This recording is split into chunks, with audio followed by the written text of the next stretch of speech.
Hello everyone, good morning সবাইকে। কেমন আছেন আপনারা সবাই? আশা করি অনেক ভালো আছেন। আর এই যে দেখুন আমাদের কি অবস্থা। এটা হচ্ছে আমার বারান্দার অবস্থা বর্তমানে। তো এত পরিমাণে স্নোফল শুরু হয়েছে, আজকে তো স্নো স্টর্ম হওয়ার কথা ডেফিনেটলি। এই যে সকাল থেকে শুরু হয়ে গেছে, চারপাশের অবস্থা খুবই খারাপ। আর আমার অবশ্য স্নো অনেক পছন্দ। আমি শুধু চাচ্ছি যে কোনোভাবে যেন কারোর কোনো ক্ষয়ক্ষতি না হয়। স্নো স্টর্ম হোক, স্নো পড়ুক, সব কিছুই ঠিক আছে, এটা একটা ওয়েদারের কন্ডিশন। বাট কারোর যেন কোনো ক্ষয়ক্ষতি না হয়, কোনো মানুষের যেন কোনো প্রবলেম না হয়, এটাই হচ্ছে মেন কথা। আমরা তো ঘরবন্দি হয়ে আছি একদমই, স্নো স্টর্মের যেদিন থেকে ঘোষণা করা হয়েছে সেদিন থেকে মোটামুটি ঘরবন্দি জীবনযাপন আমাদের। উইন্টারটা এরকমই যায় কানাডাতে। এই যে দেখুন জানালার পাশে কতটা স্নো জমা হয়েছে, আর এই যে চারপাশের অবস্থা একদম কুয়াশা হয়ে গেছে। আর এই যে গাড়িগুলোর অবস্থা দেখুন, অলরেডি তারা স্নোর নিচে ব্যারিড। তো এই গাড়িগুলোই কালকে দেখা গেল সকালবেলা বা আজকে যখনই কেউ বের হবে, আগে এগুলাকে ক্লিন করা লাগবে, তারপর হচ্ছে বাইরে যাওয়া যাবে। আর এই যে দেখুন কি পরিমাণে বাতাসের গতিবেগ, কি প্রচণ্ড পরিমাণে স্নোগুলা উড়ছে ওইভাবে। পুরাটা এরিয়া স্নোতে ডুবে আছে। এখানে বোঝা যাচ্ছে যে এখানে যে একটা হাঁটার রাস্তা আছে, কোনোভাবেই বোঝা সম্ভব না। আর আজকে সারা দিন এইভাবে চলতে থাকবে। স্নো স্টর্মের যেহেতু ঘোষণা অনেক আগে থেকেই দিয়ে দিয়েছে, এবং চারপাশের অবস্থা এখনও খুবই বাজে। এই যে এই গাছগুলা দেখছেন, গাছগুলা প্রচণ্ড পরিমাণে শুকিয়ে আছে। আর ওরা ওয়েদার নেটওয়ার্ক ধারণা করছে যে এই গাছগুলো কোনোভাবে ভেঙে যেতে পারে, যার কারণে ইলেকট্রিসিটি তারের উপরে পড়তে পারে এবং ইলেকট্রিসিটিও চলে যেতে পারে। তো এটাই হচ্ছে সবথেকে বিপদের কথা। আর এই যে দেখুন মানুষগুলা, এর মধ্যেও আসলে সবাইকে বাইরে বের হইতে হয় যদি কাজ থাকে। যেমন আমার কোনো কাজ নাই, আমার বাইরে যাওয়ার কোনো প্রয়োজনও নাই, কিন্তু আমার হাজব্যান্ডের কাজ আছে, যার কারণে ও অলরেডি অফিসে চলে গেছে। আমি চিন্তা করছি আসার সময় ওর কী অবস্থা হবে, কারণ ও ড্রাইভ করে।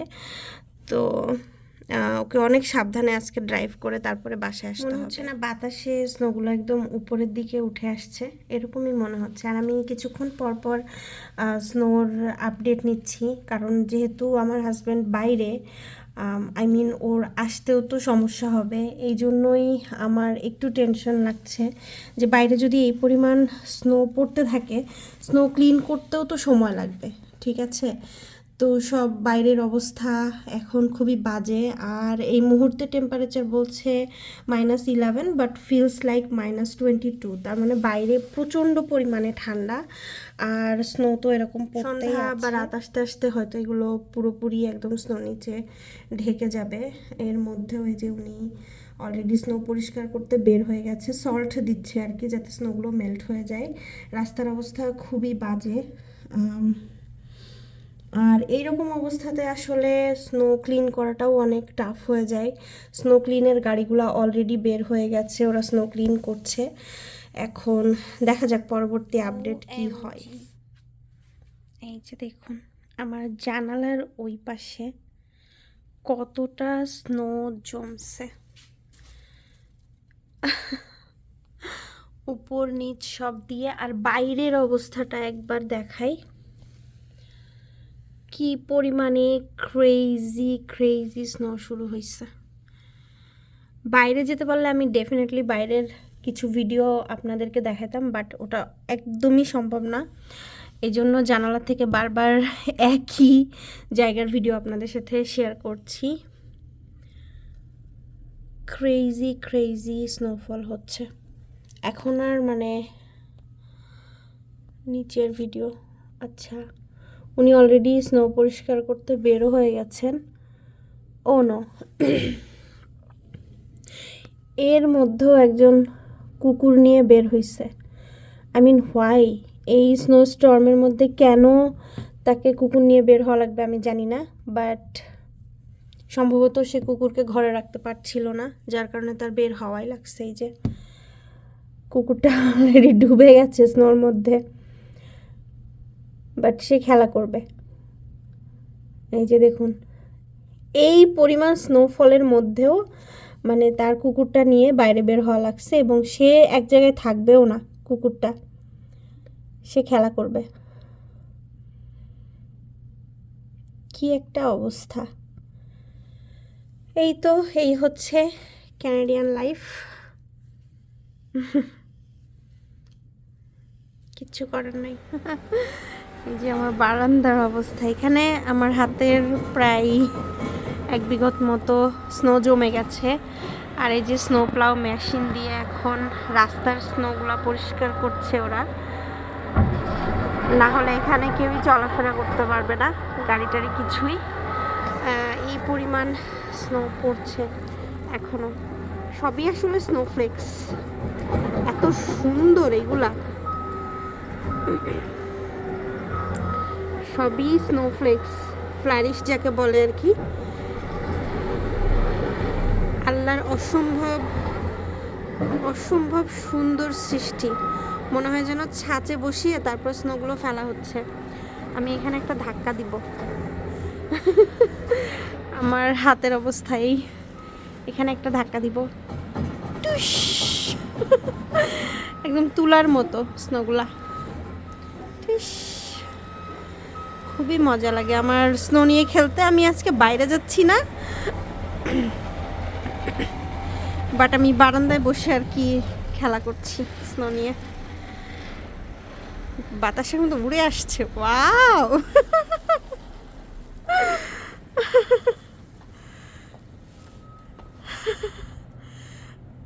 অস্থির, খুবই মজা।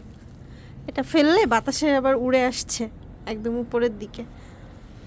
এই যে আমার হাতের অবস্থা, আমি একদম জ্যাকেট ট্যাকেট সব কিছু পরেই এসেছি যাতে ঠান্ডাটা না লাগে।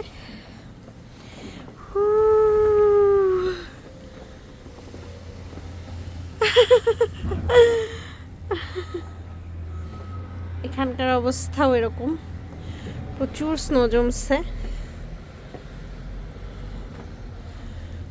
কি সুন্দর তাই না?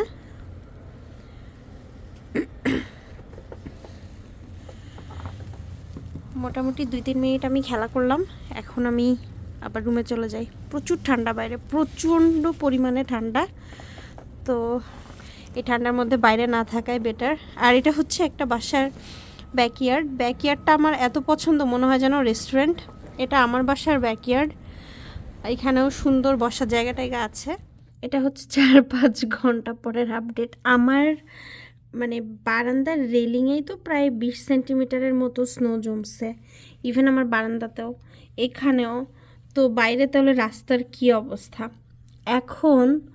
এইরকম স্নো, আমার আজকে রান্না বান্না নাই, আমার কোনো কাজ নাই, আমি লিটারালি এখন বোর হচ্ছি। তো আমার হঠাৎ করে ইচ্ছা হলো যে আমি এখন মিষ্টি বানাবো, গোলাপ জামুন বানাবো। আমি বসে বসে রিলস দেখছিলাম, আর এরকম স্নো ডেতে আর কি বা করার আছে। দেখুন কি পরিমাণে স্নো পড়ছে এই মুহূর্তে। আর যদি এরকম রাত পর্যন্ত পড়তে থাকে তাহলে তো অবস্থা আরও খারাপ হয়ে যাবে। তো আমি এখন যাব, আমি গোলাপ জামুন বানাবো আর আপনাদের সাথে শেয়ার করব। আমি ফার্স্ট টাইম গোলাপ জামুন বানাচ্ছি, তো আপনাদের সাথে শেয়ার করব যে আমি কিভাবে বানাচ্ছি। স্নোর মধ্যেও দুজন বের হয়ে গেছে তাদের ড্রাইভওয়ে পরিষ্কার করতে, সম্ভবত উনি গাড়ি বের করবেন। অথবা এই যে যে বাড়িগুলো দেখছেন, এই বাড়িগুলোর সামনে যদি ওরা স্নো পরিষ্কার করে না থাকে আর এই বাড়ির স্নোর কারণে যদি কেউ পড়ে যায় তাহলে কিন্তু তাদেরকে সু করে দিবে এবং তখন হচ্ছে কোর্ট থেকে তাদেরকে জরিমানা দেওয়া হবে। আর এত বেশি স্নো পড়লেও তাদের কিছু করার নেই, ডেফিনেটলি তাদের এইভাবে পরিষ্কার করে যেতে হবে। এবং যতক্ষণ পর্যন্ত স্নো পড়বে ততক্ষণ পর্যন্ত ওনারা এইভাবে পরিষ্কার করবে, কারণ শুধু সল্ট ছিটিয়ে রাখলে আসলে স্নোগুলো মেল্ট করা সম্ভব না। তো এই জন্যই বাসার লোকজন এভাবে স্নোর মধ্যেও স্নো পরিষ্কার করতে বের হয়ে যায়। তো গোলাপ জামুন বানানোর জন্য প্রথমেই আমি এরকম টেবিল স্পুনের 3 টেবিল স্পুন সুজি নিয়ে নিচ্ছি। আমি অবশ্য একটা ইউটিউবের ভিডিও দেখেই এটা বানাচ্ছি, আমি কিন্তু ইউটিউব রাঁধুনি, ঠিক আছে? ইউটিউব থেকে আমি সব ধরনের ভিডিওগুলো দেখে থাকি আর তারপরে আমি যে কোনো ভিডিও বানাই আর কি। আর এটার মধ্যেই আমি দিব সেম 3 টেবিল স্পুন পানি। 3 টেবিল স্পুন পানি দিয়ে আমি এটাকে মিক্স করে জাস্ট মিক্স করে রেখে দিব, যাতে সুজিটা একটু ফুলে ওঠে আর কি। এভাবে আমি রেখে দিচ্ছি আমার এই চামচ। এখন আমি আরেকটা পরিষ্কার বলে এই যে 2 কাপ মতো গুঁড়া দুধ নিয়ে নিচ্ছি।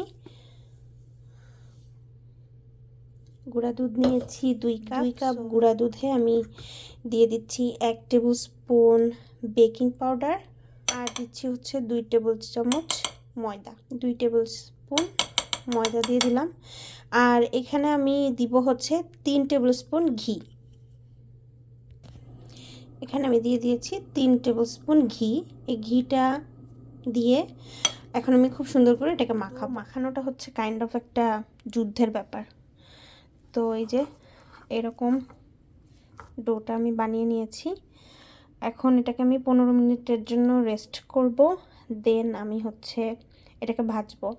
আর এখন আমি যাচ্ছি হচ্ছে পানিটা মানে কি বলে মিষ্টির শিরাটা রেডি করতে। ঠিক আছে, আমি এলাচ দিয়ে পানি দিয়েছি, এলাচ দিয়েছি, চিনি দিয়েছি, আর হচ্ছে গোলাপ জল দিয়েছি। বাট আমার জাফরানটা একদমই পছন্দ না, যার কারণে আমি জাফরান দিই নাই। আপনারা চাইলে জাফরান দিতে পারেন, তাহলে এই পানির কালারটা খুব সুন্দর আসে, প্লাস অনেক সুন্দর একটা ফ্লেভারও আসে। এখন এই পানিটা খুব বেশিক্ষণ আমি ঘন করব না, জাস্ট কিছুক্ষণ বয়েল হইলেই আমি এটা উঠিয়ে রেখে তারপর আমি বলগুলো আবার প্রিপেয়ার করতে চলে যাব। এই যে আমি এরকম ছোট ছোট করে বল বানিয়ে নিয়েছি, মানে মিষ্টির আকার দিয়েছি। আর আমি কিন্তু কোনো রকমের কোনো মেজারমেন্ট নিইনি, জাস্ট হাতের আন্দাজে যতটুকু পেরেছি আমি বলগুলো বানিয়ে নিয়েছি। এখন এগুলোকে একদম লোহিতে আর কি এই বলগুলোকে ছেড়ে দিব, এবং বলগুলোও গরম হতে থাকবে, সাথে তেলটাও গরম হতে থাকবে, একদমই লো হিটে ডুবো তেলে ভাজবো। অনেকক্ষণ সময় নিয়ে এটা ভাজবো, যাতে উপরটা কালো হয়ে যায় আর ভেতরটা একদম এরকম সাদা সাদা থাকে। তো এটাকে বারবার নেড়ে চেড়ে ভাজতে হবে।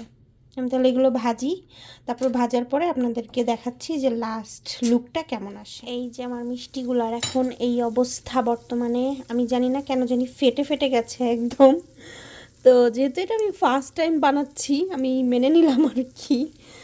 তারপর মিষ্টিগুলো অনেক নরম হয়েছে, আমার মনে হচ্ছে এটা রসে ডুবানোর পরে আরও সুন্দর হবে। এখনও ওইভাবে কালারটা আসে নাই, আরও উপরটা কালো হবে, দেন হচ্ছে আমি এটাকে ওই চিনি শিরার মধ্যে ডুবাবো। এটা এখন চিনি শিরায় যাওয়ার জন্য একদমই রেডি। তো আমি উঠে জাস্ট একটু তেলটা ঝরিয়ে নিচ্ছি, নিয়ে আমি একটু কুসুম গরম চিনি শিরা এগুলোকে দিয়ে দিচ্ছি। যেহেতু এগুলাও গরম, তো পানিটাকে ওরাই গরম করে ফেলবে, মধ্যে দিয়ে দিচ্ছি। কি হয় আমি জানি না, আই হোপ খারাপ হবে না।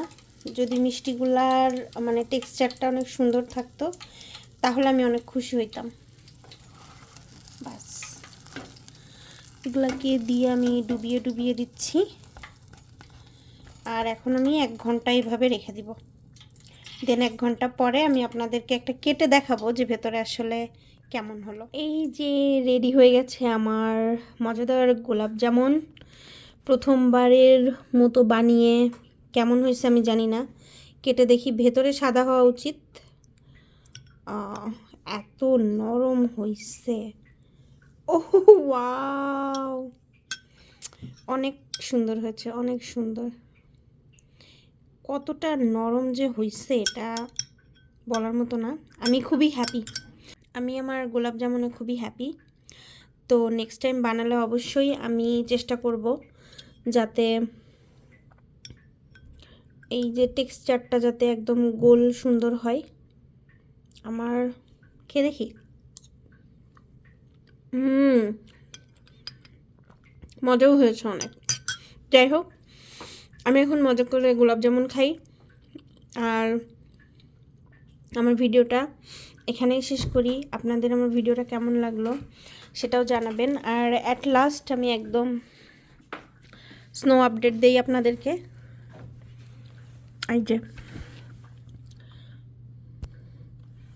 আমি না এগুলো সব ফেলে দিয়ে আসছিলাম, আবারও জমে গেছে। আর এখন অসম্ভব স্নো পড়ছে। স্নো দেখতে দেখতে আমি এখন গোলাপ জামুন খাবো। আর আপনাদেরকে বলবো আমার ভিডিওটা ভালো লাগলে অবশ্যই একটা লাইক, কমেন্ট, শেয়ার করে দিবেন। নেক্সট আর একটা ভিডিও নিয়ে আমি খুব তাড়াতাড়ি আপনাদের সাথে কথা বলবো। আজকের মতো ভিডিওটা এখানেই শেষ করছি। স্নোস্টর্মে যে ইউএসএ কানাডাতে আছেন তারা অবশ্যই সাবধানে থাকবেন, বাইরে যতটা না সম্ভব বের হবেন না এবং নিজেদেরকে সেফ রাখবেন। আজকের মতো আমার ভিডিও এখানেই শেষ করছি। সবাইকে বাই।